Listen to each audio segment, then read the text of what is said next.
Huwag mo munang i-scroll. Pag-pray lang kita sandali. Grabe no?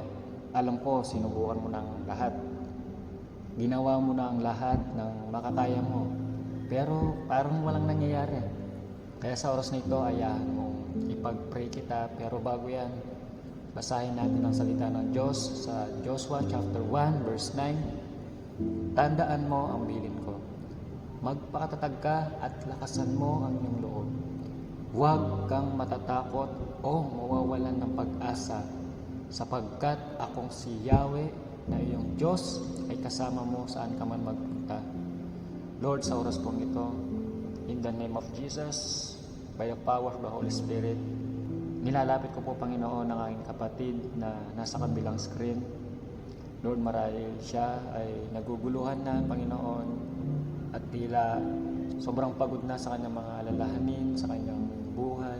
Lord, dalangin ko po, nabigyan niyo po siya ng kalakasan, Panginoon. At dalangin ko din po, Panginoon, na kayo po ang mag-comfort sa kanya, Panginoon, sa tuwing siya po ay nalulungkot o nawawalan ng pag-asa, Panginoon. Tulungan niyo po siya at dalangin ko din po, Panginoon, na kayo po ang mag-provide ng kanyang mga pangangailangan, Panginoon, sa bawat araw, Lord. Maging ang kanyang pamilya, Panginoon, ay pagpalain po ninyo, Panginoon. Salamat po.